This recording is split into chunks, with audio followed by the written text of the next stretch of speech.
Witamy Was serdecznie w drugim podcaście na naszym kanale.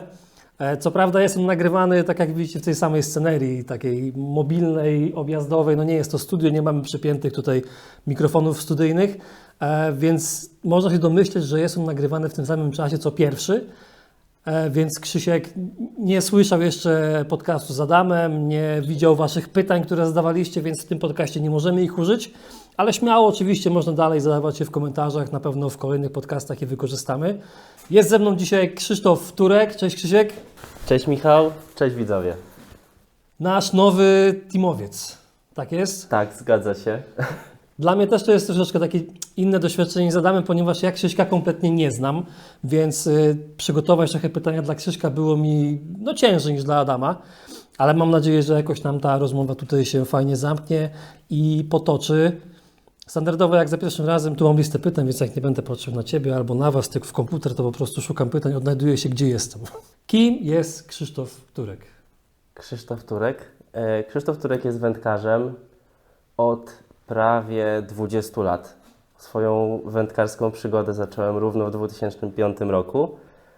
Zaczęło się to dosyć trywialnie, bo mój młodszy brat Mateusz pojechał na swoje pierwsze zawody w sierpniu. Dosłownie je wygrał, nieopodal tutaj na stawach w Halinowie, w Osowie.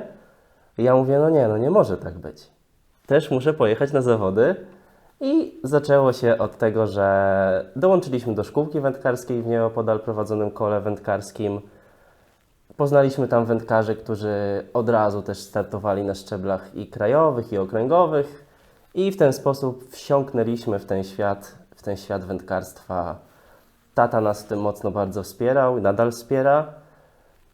Od razu poszło to w stronę takich zawodów właśnie. W stronę tego powiedzmy profesjonalizmu wędkarskiego.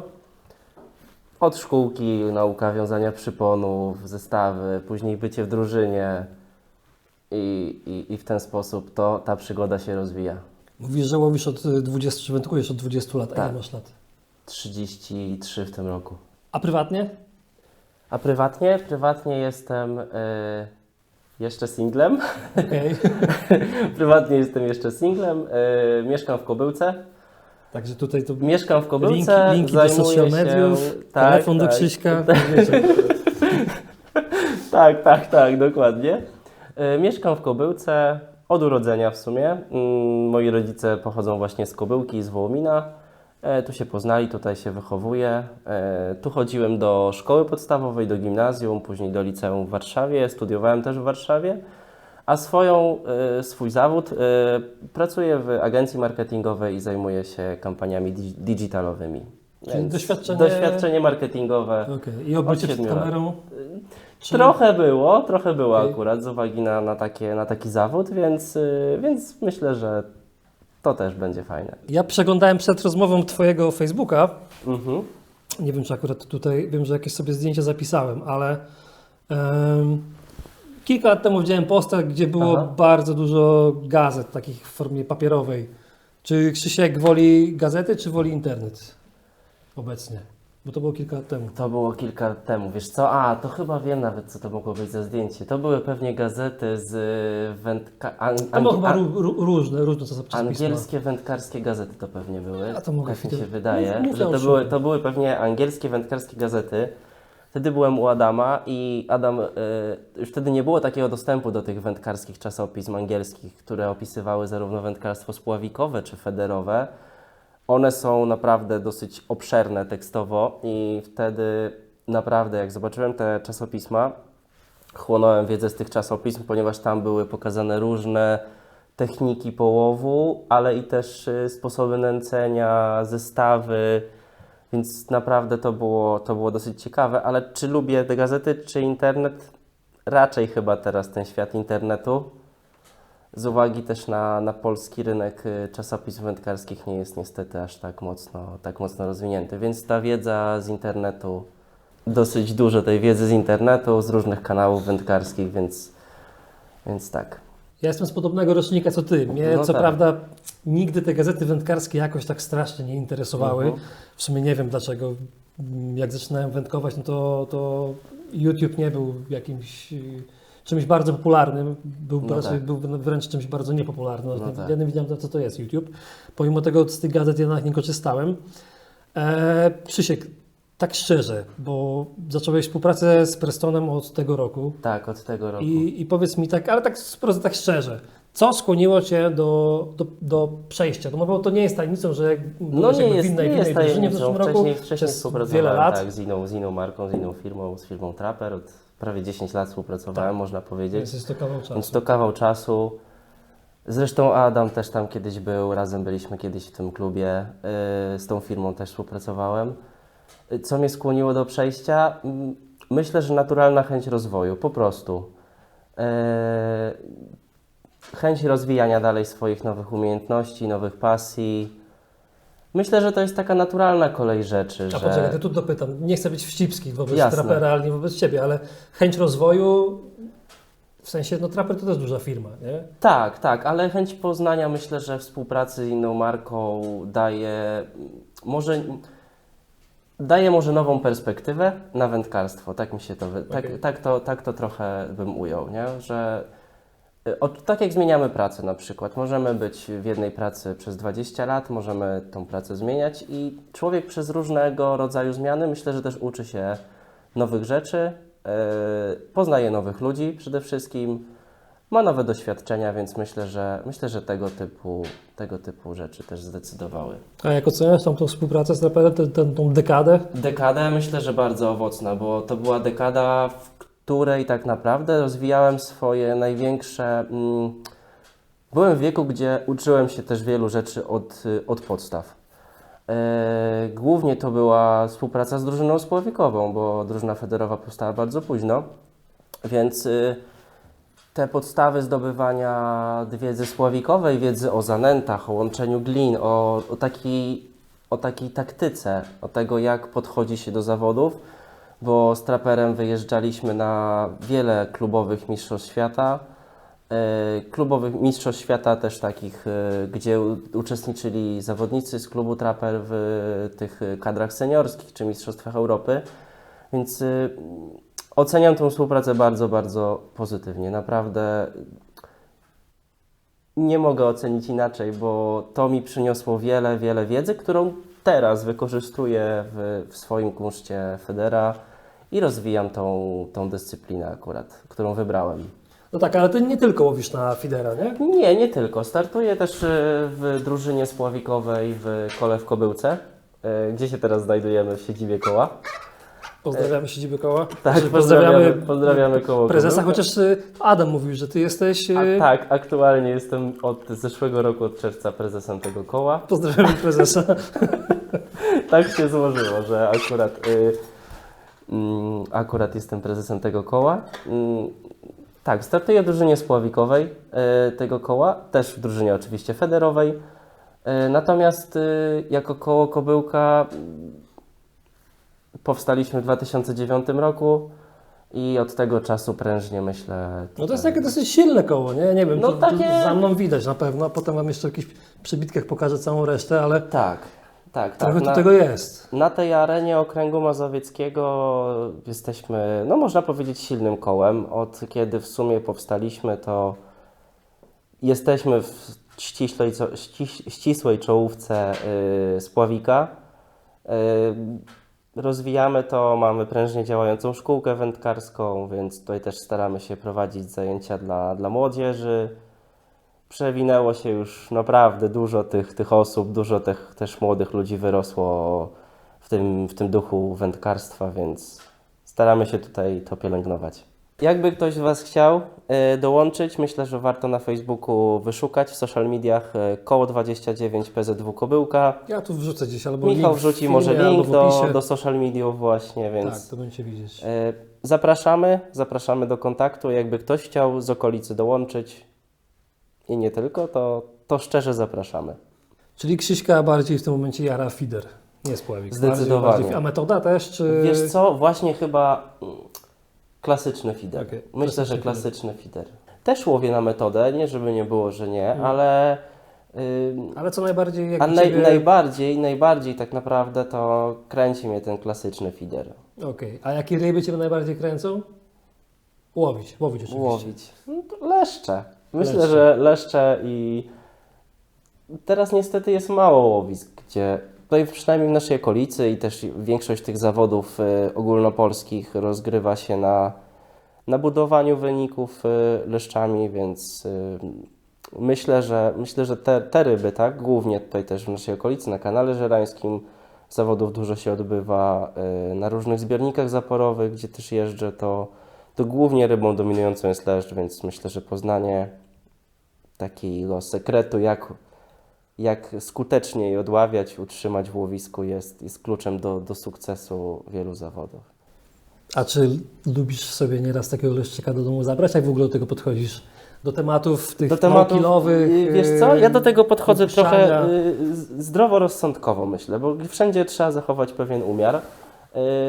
Ryby są dla wędkarzy, wędkarze są dla ryb, taką trochę mam zasadę. Myślę, że jak ktoś chce skonsumować rybę, ja nie widzę w tym problemu. Zdroworozsądkowo oczywiście, że tak. Okej.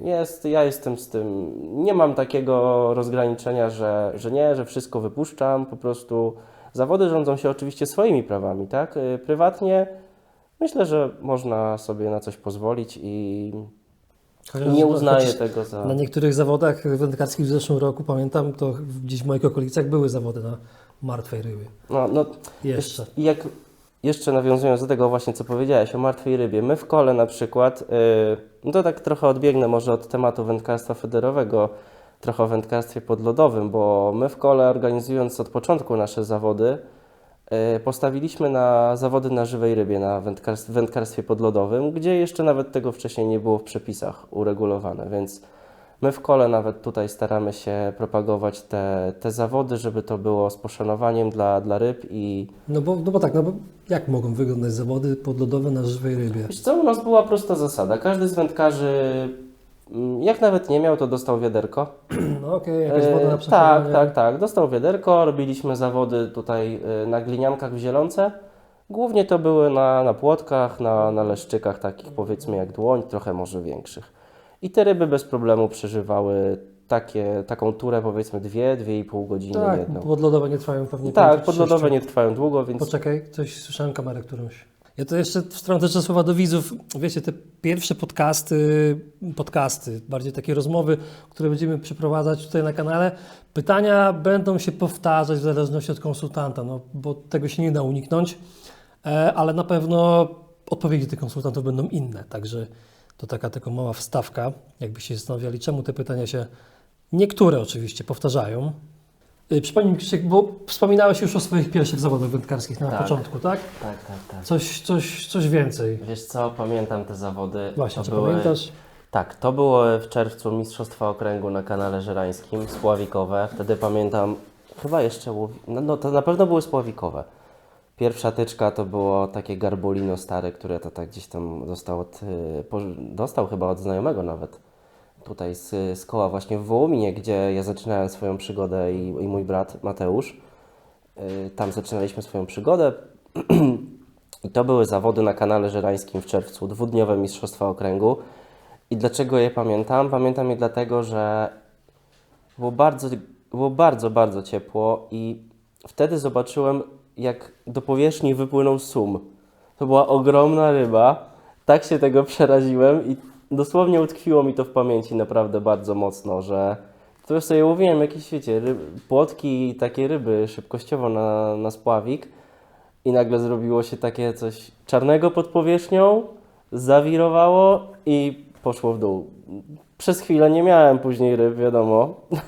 Niestety ten zoom trochę wygonił te ryby, ale szybko wróciły. Natomiast dlatego też te zawody mi utkwiły trochę w pamięci. Przez A taką czy to są takie sytuację. zawody, które w dotychczasowej takiej karierze zawodnika utknęły Ci najbardziej w głowie? Czy Co, są jakieś takie myślę, że nie. Myślę, że top nie. 3, top 2? Czy mam takie, które mi utkwiły najbardziej? Myślę, że nie, bo ja akurat brałem udział w zawodach okręgowych, w zawodach tutaj na szczeblu naszym lokalnym. Myślę, że najbardziej utkwiły mi w pamięci różnego rodzaju wyjazdy na klubowe Mistrzostwa Świata. Tak, jakie najbardziej? Który z takich wyjazdów najbardziej Ci Wiesz co, utkwił w głowie? myślę, Czy jakby że wszystkie porównywalnie? jak miałbym Czy... wszystkie porównywać, to może te zawody, klubowe Mistrzostwa Świata w Słowacji w 2015 roku, gdzie pojechaliśmy, to były akurat moje drugie wtedy chyba klubowe Mistrzostwa Świata, z uwagi na to, że było naprawdę bardzo blisko medalu. Tam było naprawdę bardzo blisko, tam była cała seria niefortunnych zdarzeń.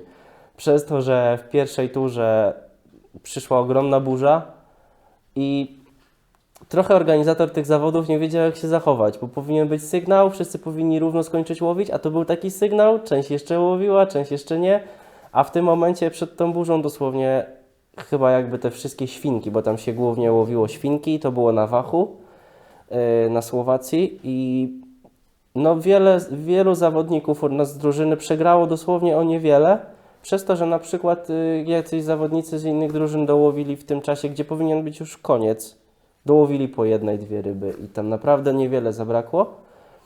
Ale wyjazdem, który też mi myślę, że najbardziej utkwił w pamięci, był wyjazd do Anglii zresztą z Adamem w 2013 roku. Tak mi się wydaje, albo 2014, jakoś już teraz nie pamiętam. W lipcu na Fishomanie. Na Fishomanie International. To były zawody, pewnie może część z Was pamięta taki cykl zawodów, gdzie był finał w niedzielę, był finał indywidualny Fishomanii na takim zbiorniku dosyć charakterystycznym, bo był to zbiornik, jest to dalej łowisko w Anglii, bardzo popularne, zbiornik w kształcie ringu, w kształcie, Oktagonu? w kształcie, Czy bardziej... w kształcie koła, Okej. gdzie wszyscy dookoła mamy, po środku jest wyspa, dookoła są stanowiska, także każdy ma równe szanse, no nie ma tak naprawdę otworka i zamka, więc wszyscy teoretycznie mają równe szanse. I tam zostaliśmy zaproszeni przez Angielski Związek Wędkarski jako drużyna z Polski na sobotnie zawody z kolei, które były zawodami międzynarodowymi. Tam były zaproszone różne drużyny z różnych krajów i tam pojechałem z Adamem i z Wojtkiem Kamińskim. Ciekawa bardzo wyprawa, naprawdę. Wtedy zobaczyć ten świat wędkarstwa angielskiego na tak rozwiniętym poziomie, gdzie kurczę, to było, tam dosłownie były tysiące ludzi na trybunach, może trybunach, na wałach, tak, pomiędzy dookoła tego łowiska i widać, i tyle ludzi przyszło kibicować, to jest niesamowite doświadczenie. Więc ten wyjazd bardzo ciekawy był. Z tego co wiem, to też na takie zawody nie jeździsz tylko i wyłącznie w roli zawodnika. Tylko w roli, ja w sumie nie wiem, to się nazywa trener, czy... Tak, no ja jeździłem na klubowe Mistrzostwa Świata, czy na Mistrzostwa Świata takie seniorskie, czy na jakieś Mistrzostwa Europy, też byłem chyba raz, z tego co pamiętam, jako po prostu pomoc drużynie. I jak to wygląda? Ja zawsze chciałem wiedzieć, jak to wygląda, bo ja to mówię, ja to nie tyle, że jestem ignorantem, ale ja tam nie siedzę jakoś w temacie zawodów, ja wiem, że dużo ludzi to te tematy jarają i tak dalej. Nie da się ukryć, że jest to charówa, po prostu jest to charówa. Co taka osoba, nie wiem, co taka osoba, no właśnie też myślę, że może zrobić kafę i zaprosić na kafę. Ale taka osoba przede wszystkim odpowiada za część logistyczną. Zawodnicy mają być przygotowani sprzętowo, mentalnie i wiadomo, jakąś taktykę wypracować. Natomiast my jako sztab, powiedzmy trenerski, obsługi takiej logistycznej mamy zapewnić jakość przynęt, co jest kluczowe na takich zawodach, czyli teoretycznie, żeby na pewno były najlepsze przynęty zapewnione na pierwszą i drugą turę na zawody, na treningi również, żeby to wszystko było w cudzysłowie ogarnięte od A do Z. Okay. To jest jedna rzecz. Nie będzie miał robaków, to twoja wina. No tak, dokładnie. A taka osoba zajmuje się tylko jedną osobą w teamie? Nie. Nas z tego co pamiętam zawsze było kilka osób, dzieliliśmy się obowiązkami pomiędzy osobami, które były na wyjeździe. Czoło, drugi motywuje, trzeci... Motywacja była wieczorem, tak. Tak. Wiesz co, no my się dzieliliśmy się na przykład, kto będzie się zajmował przepuszczaniem ochotki, zadbał o ochotkę, ktoś będzie na przykład pilnował tego, żeby bo ja mówię akurat o wyjazdach, gdzie był też kluczowe właśnie Ochotka czy Jokers, tak? Bo to jednak było dosyć istotne na tych wyjazdach, ale też inne przynęty, tak? Dzieliliśmy się tym, jak się zająć jakimi przynętami, żeby nie było tak, że każdy będzie zajmował się wszystkim. Żeby też pomiędzy te parę osób, które było na tym wyjeździe, rozgraniczyć tą pracę, wtedy każdy wie, ma proste zadanie i się tym zajmuje. Więc ktoś był odpowiedzialny za Ochotkę, ktoś za Jokersa, jakieś tam pinki, grube robaki. Więc to była kwestia taka przynętowa. No i kwestia logistyczna, powiedzmy, no chociażby na przykład rozbicia jakiegoś obozowiska, powiedzmy to na treningu, na danym boksie, jak byliśmy. Przygotowanie prostego obiadu, czy jakiejś przekąski w trakcie treningu, bo taki trening na Mistrzostwach Świata generalnie może trwać od powiedzmy gdzieś 9 do 18, takie dwa treningi, tak, w ciągu tygodnia, od poniedziałku do czwartku. Czyli catering też. Catering, ale taki powiedzmy to, żeby też się nie narobić tego za dużo, tak, to takie włoskie ekipy na przykład, oni tam no po prostu biesiada, tak? Okay. Ale u nas to tak logistycznie, żeby każdy miał jakieś zadanie i żeby się czymś zająć. Okay. A powiedz mi, czy pamiętasz jakieś takie najgorsze sytuacje związane z zawodami? Nie wiem, jakiś pech, czegoś zapomniałeś, coś nie zrobiłeś, coś się wydarzyło, połamałeś wędkę, wpadłeś do wody? Nie, na szczęście nikomu wędki nie połamałem, więc to było okej. Do wody też nie wpadłem, ale takich Nawet nie tyle co jako trener, ale nawet jako zawodnik, nie? Wiesz co, myślę, że takie pechowe sytuacje to można uznać, że gdzieś się przegrało na zawodach o 5 gramów. Okay. Dosłownie. Więc... Była taka sytuacja? Tak, była taka sytuacja i jedną z takich sytuacji to jeszcze jak startując w Słowiku pamiętam, że przegrałem o 5 gramów. Dosłownie to były, wiesz, jedne z cyklu zawodów i przegrałem na jednych zawodach 5 gramów i to nie było tak, że przegrałem pierwsze miejsce w sektorze, tylko przegrałem powiedzmy trzecie czy tam drugie, tak? I jak się później okazało, jak to wszystko podliczyłem, to przegrałem przez te 5 gramów później cały cykl. Okay.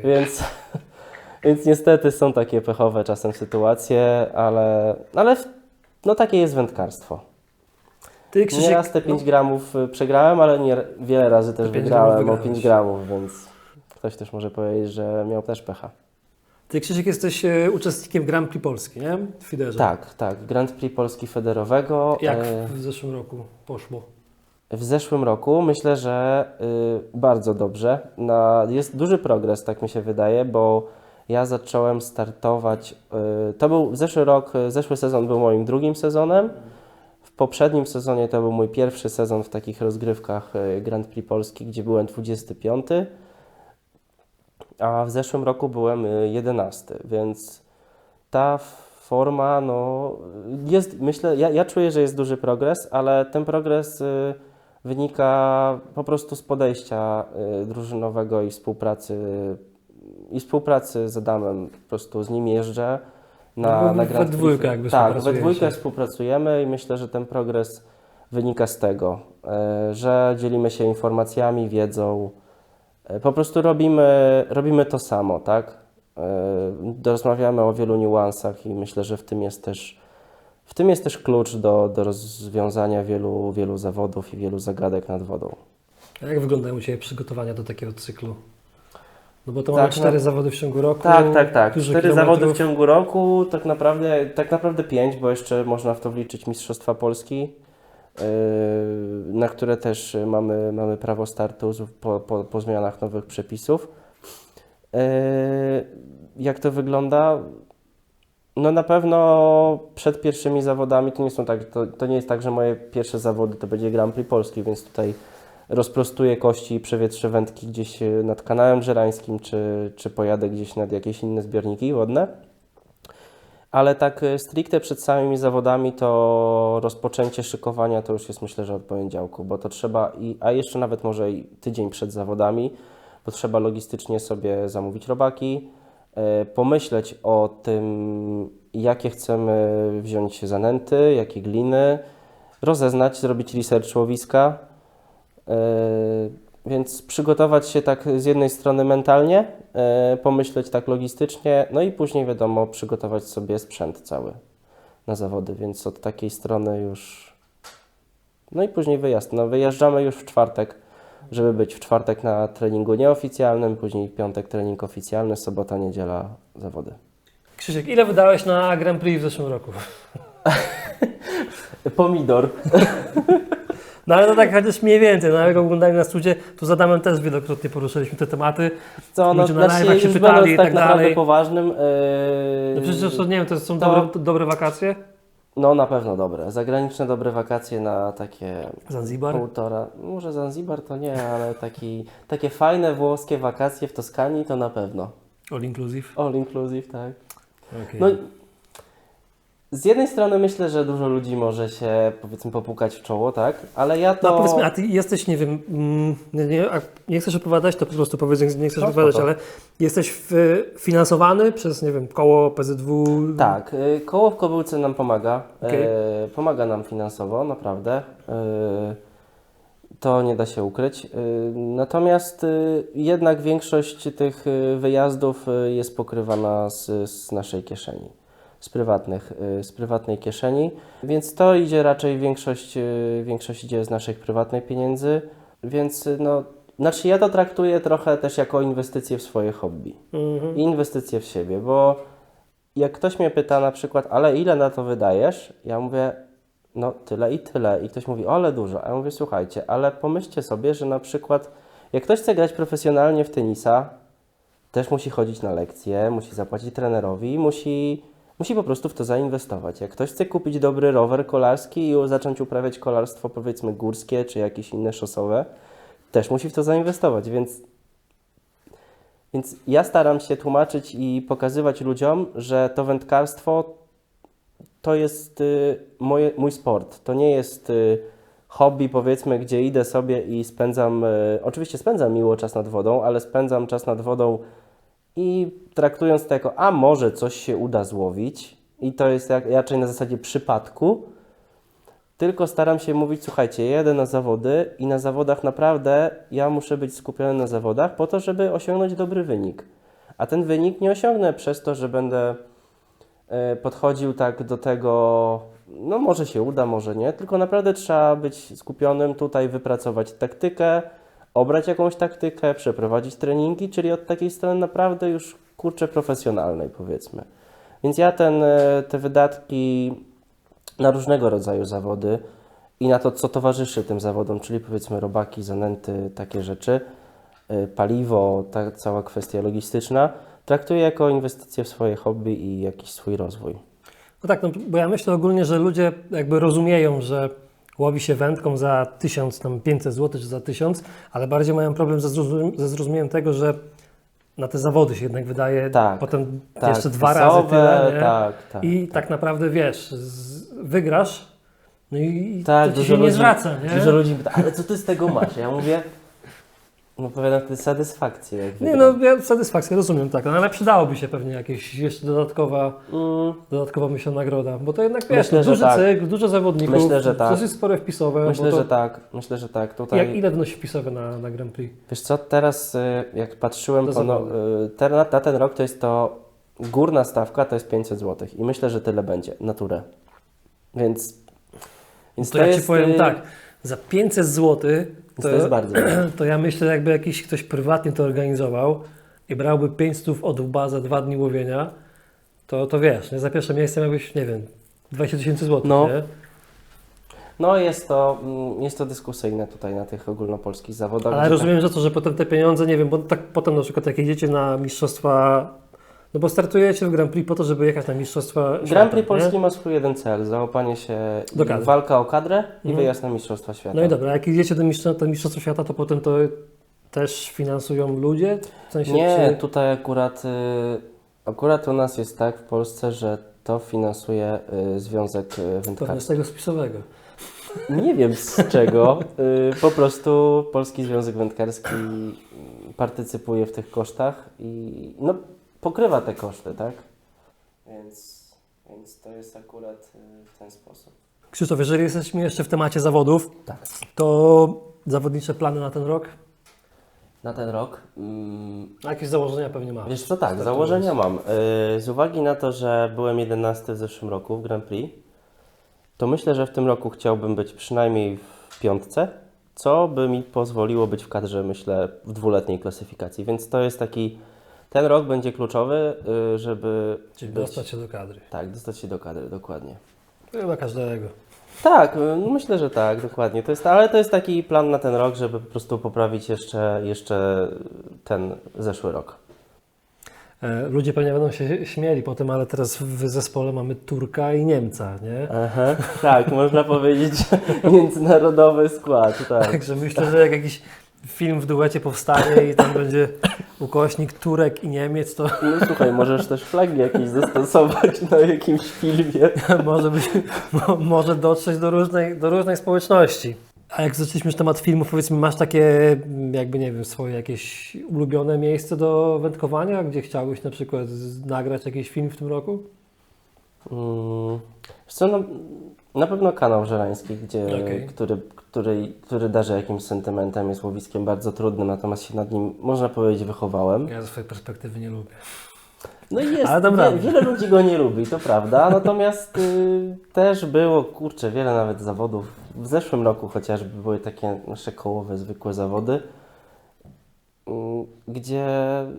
gdzie mi się udało złowić, powiedzmy, prawie 6 kilo ryb, tak? Gdzie inni twierdzili, że no tych ryb nie było, ale chodziło o zastosowanie, o odpowiednią konsystencję zanęty, o ilość robaków, więc no te ryby były w łowisku, tylko trzeba było je po prostu zachęcić czymś innym, nie? Czyli mówisz, że ulubionym łowiskiem Krzyśka jest kanał Żerański. No można, znaczy ulubionym to nie, na No pewno właśnie. jakiś sentyment No. mam do tego, ale łowiskiem, które no w sumie w zeszłym roku dosyć też na nim wiele razy byłem i które traktuję trochę jako poligon doświadczalny do federowych, do federa, do nauki federa, to jest Zalew Tatar w Rawie Mazowieckiej. Kiedyś tam pojechałem, jakoś niespecjalnie tam złowiłem tylko dosłownie jednego leszcza i dużo okoni. Mówię, nie no słabo było, ale w zeszłym roku jak pojechałem w lipcu na jeden wyjazd, to nałowiłem się bardzo dużo.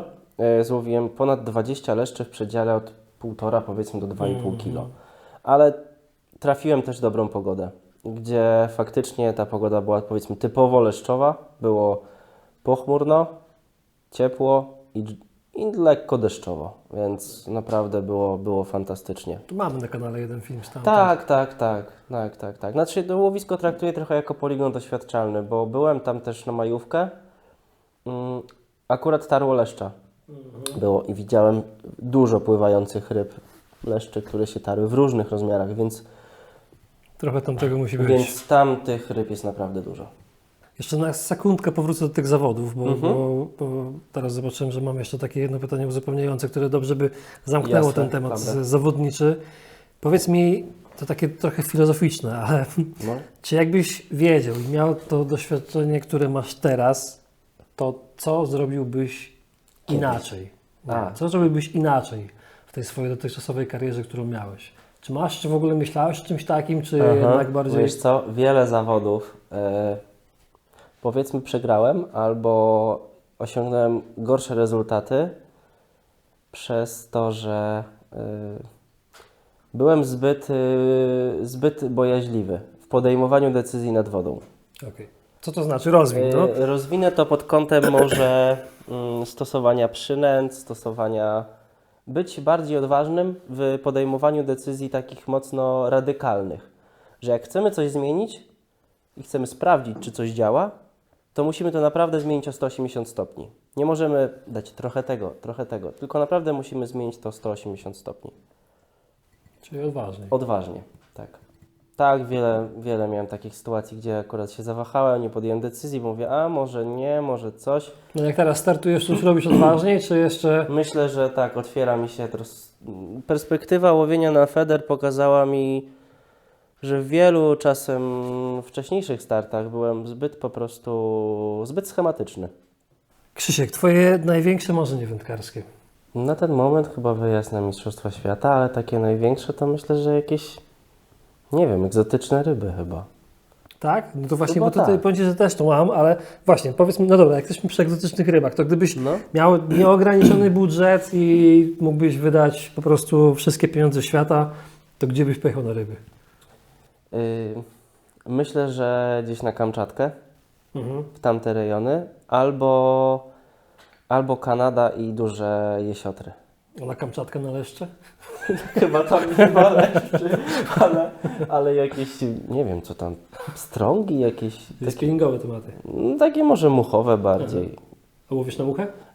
Nie, ale mam pudełko z muchami, Okej. które kiedyś kolega mi wręczył i do tej pory je mam i myślę, że może kiedyś. Że kiedyś, któryś razem możesz spróbować. Krzysiek, masz jakieś wędkarskie autorytety? Tak, oczywiście, że tak. Oczywiście, Kto? że tak.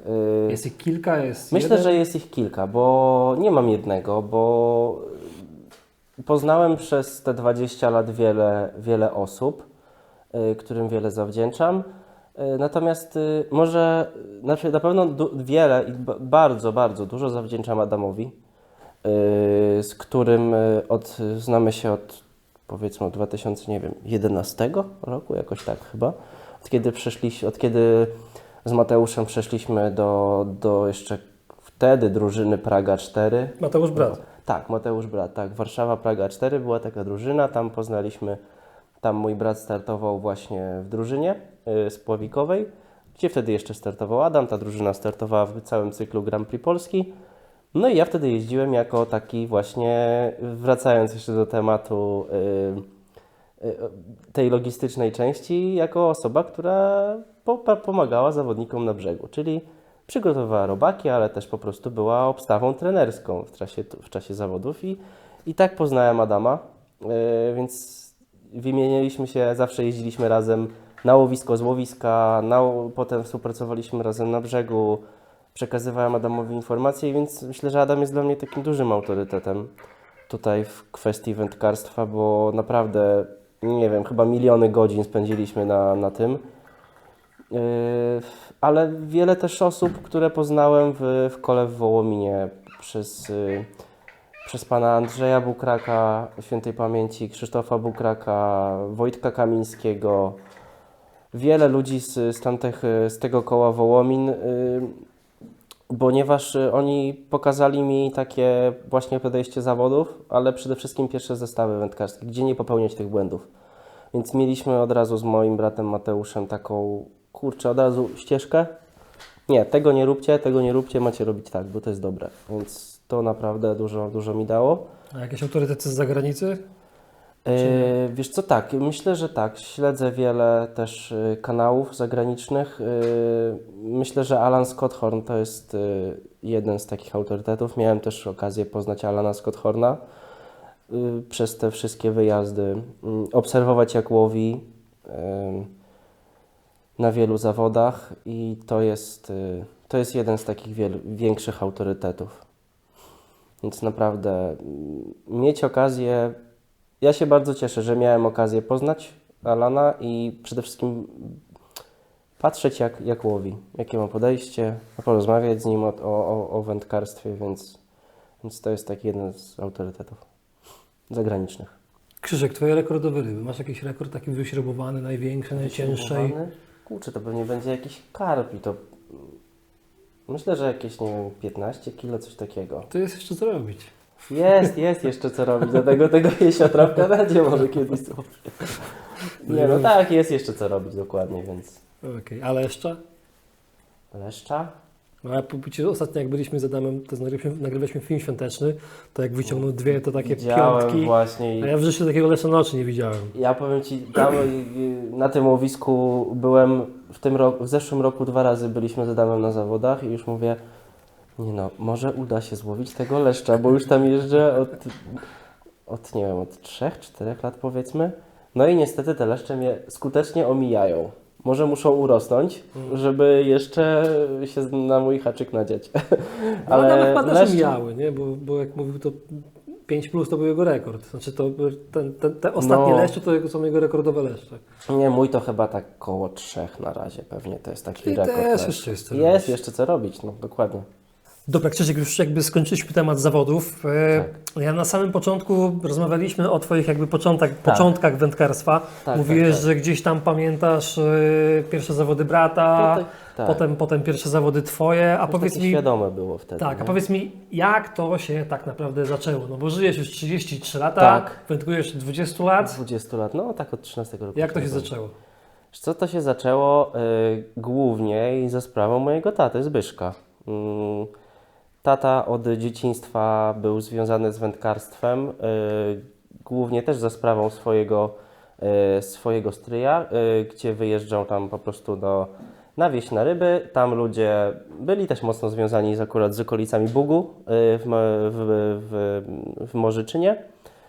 Więc tata jeździł od małego, był związany z rybami i tutaj jak już zaczęliśmy mieszkać w okolicach Kobyłki, też należał do koła wędkarskiego, uczestniczył w jakichś zawodach, jeździł też dużo prywatnie na ryby i pamiętam z takich wyjazdów, że nas też zabierał na takie wyjazdy.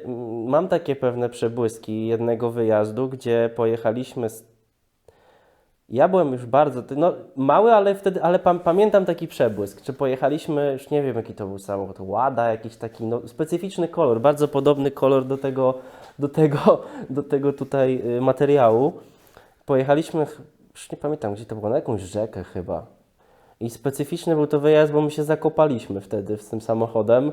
I ja byłem taki mały i musiałem pchać ten samochód, żeby tam coś jeszcze wyjechać, ale bardzo dużo takich prywatnych było jeszcze wyjazdów, gdzie po prostu jechaliśmy nad rzekę, paliliśmy sobie ognisko, jedliśmy kiełbaski i spędzaliśmy razem po prostu wspólnie czas. A to się później przełożyło na tą bardziej profesjonalną rzecz, więc to tutaj mój tata był głównie, jest nadal punktem takim, może nie zapalnym, ale punktem takim. Czyli tata dalej czynnie. Dalej czynnie tak. Tata jest bardzo mocno zaangażowany w wędkarstwo, rozwój całego koła tutaj, naszej społeczności kobyłkowskiej, wędkarskiej, to myślę, że tata tutaj to jest cała dusza tego naszego koła. I tata jeździ z Tobą na zawody? Jeździ, nie? Tak. Tata jeździ na zawody od kiedy tak naprawdę zaczęliśmy startować, czy ja, czy mój brat na Grand Prix Polski. Więc tata jeździ, jest idealnym logistykiem, jeżeli chodzi o zabezpieczenie przynęt. Naprawdę szykuje to perfekcyjnie. Można być pewnym, że jak on się tym zajmie, to zawsze mamy idealną ochotkę, idealnego jokersa, idealne robaki po prostu, Więc jak jadę z tatą na zawody, to naprawdę się nie muszę tym aż tak martwić. Bo on wiem, że idealnie o to zadba. Przez te doświadczenie, przez te lata po prostu wyjazdów to. No i ma też naprawdę wiele trafnych spostrzeżeń. Widzi, co się dzieje nad wodą, więc czasem potrafi nas też wyprowadzić z jakiejś ślepego zaułka, gdzie idziemy, więc to naprawdę ma bardzo duże doświadczenie w tym. A czy masz, Krzysiek, jakieś hobby poza wędkarstwem? Poza wędkarstwem. Ciężko chyba tak określić, czy mam jakieś inne. No niekoniecznie. Tak mi się wydaje, że wędkarstwo to u mnie bardzo dużo pochłania tego czasu. Czyli co, jakby nie wędkarstwo? Nie Wiesz wiesz. co, może jakby nie wędkarstwo, to bardzo interesuję się takimi kwestiami historycznymi, więc czasem lubię jakieś nowinki historyczne, no właśnie, może nie nowinki historyczne, bo to brzmi trochę dziwnie, ale takie kwestie historyczne. Słuchanie różnych na przykład podcastów historycznych, to akurat mnie bardzo interesuje, więc jakieś książki w tym temacie związane. Trochę o starożytnych cywilizacjach, o takie kwestie, więc tym się zajmuję w okresie takim powiedzmy przejściowym, zimowym. Krzysiek, mówiłeś, że interesujesz się historią, tak? Starożytne cywilizacje tak, i tak dalej. tak. Mi się starożytne cywilizacje kojarzą z programem na, nie wiem, National Geographic albo Discovery Channel. Chyba wiem jaki. Starożytne cywilizacje czy kosmici Starożytni istnieją? kosmici. O, starożytni Taki kosmici, ten gość dokładnie. tutaj z tą szopą Starożytni na głowie. kosmici. No to w ogóle abstrahując od wędkarstwa, no ale jak interesujesz się, co o tym myślisz? Wiesz co, myślę, że... Jakie masz do tego podejście? Byli?